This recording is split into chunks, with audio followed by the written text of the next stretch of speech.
I'm Janice Fiamengo of the University of Ottawa. A message to men on university campuses. Feminism wants you. It wants you to think that it's your friend, but it's not. At first, it will come on really sweet. It'll tell you that patriarchy hurts men too, that gender roles under patriarchy are restrictive and damaging, and that feminism cares about men's issues.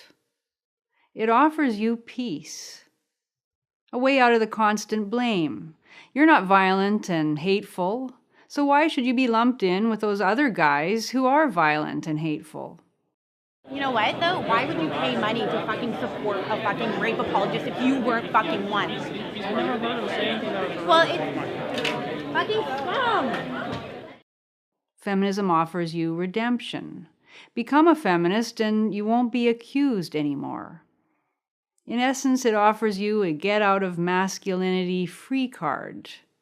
And it tells you that you don't have to give up anything to be a feminist. All you have to believe is what you already do, that women are as fully human as you are and deserve a fair shake in life. It's an offer you can't refuse. But feminism lies, because that's not all it really asks of you. It actually asks you to give up a lot.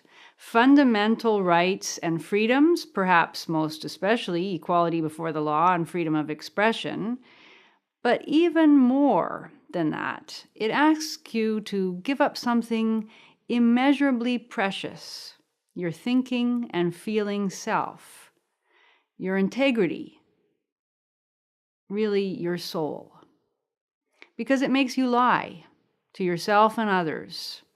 The prime example, you have to say that you have privilege, an unfair advantage just because you're male.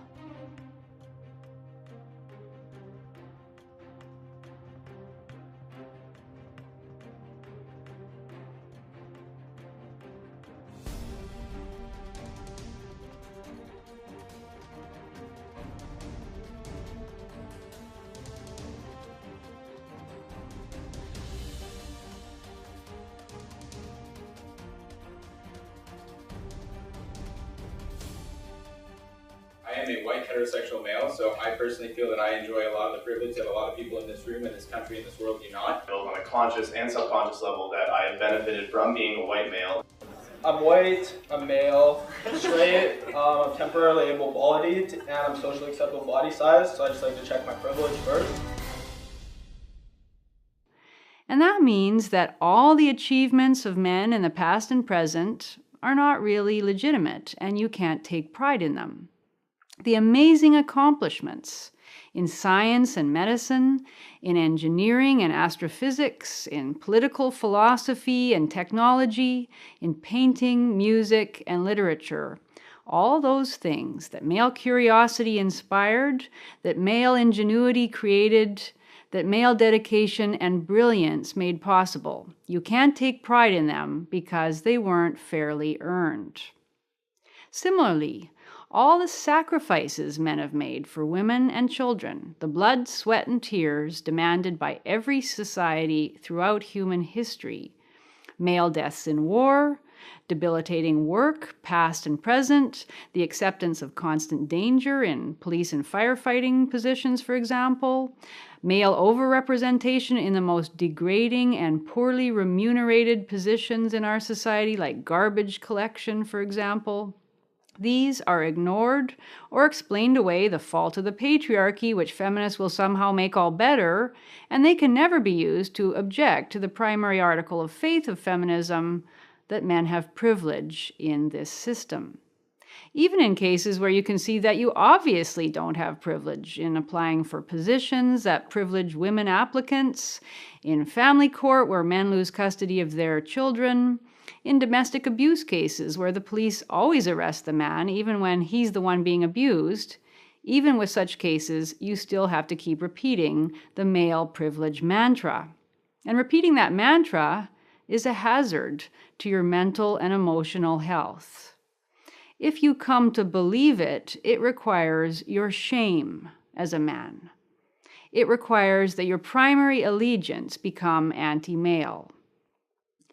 And if you don't fully believe it, but you repeat it anyway, for the good of women, you might think, or for that peace that feminism offers, well, that destroys you too, in a different way. British writer Theodore Dalrymple has a brilliant insight about the purpose of propaganda, whether communist or in this case feminist. The purpose of propaganda, he argues, is, quote, not to persuade or convince, nor to inform, but to humiliate. And therefore, the less it corresponds to reality, the better.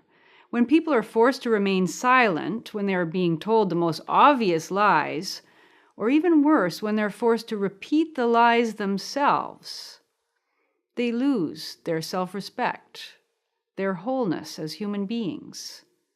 And that is what feminism does to the men it claims to welcome into its ranks.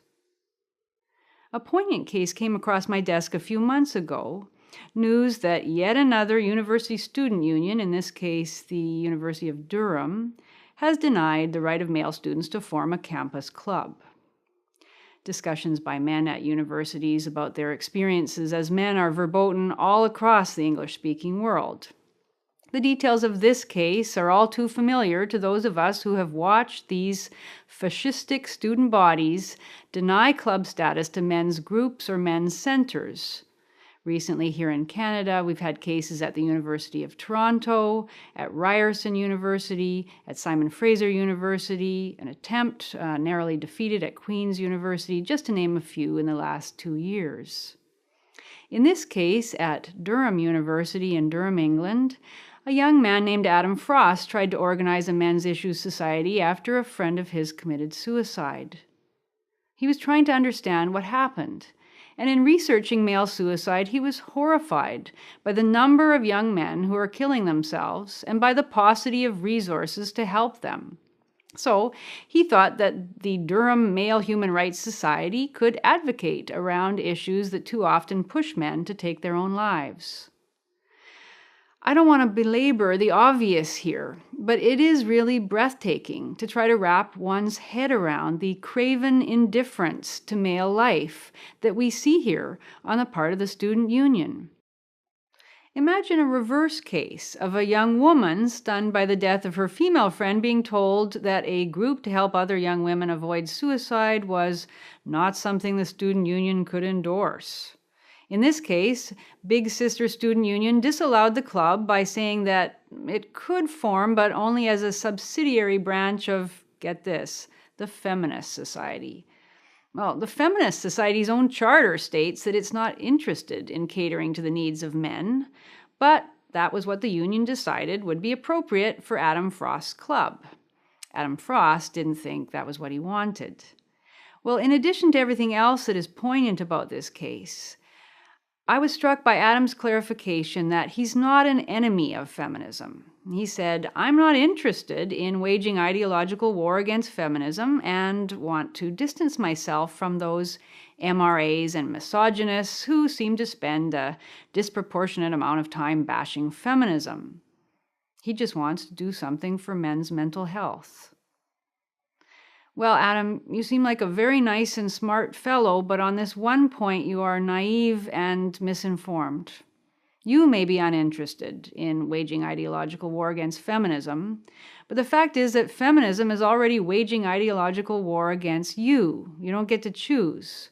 And the fact that you link men's rights activism with misogyny and want to distance yourself from both shows how deeply enthralled to feminist ideology you already are and how successfully it has invaded your mind. What you may discover in time is that MRAs who attack feminism are doing so not out of pointless churlishness, but because they've come to understand precisely what you don't want to admit, that in order to pursue men's human rights, it is necessary to oppose an ideology that blames and marginalizes men, an ideology that couldn't care less about male suicide and all the other issues you were denied the opportunity to address. Welcome to the vicious world of feminist-dominated campus politics. I wish Adam all the best and trust that he will learn that one of the first rules of effective advocacy is know your enemy.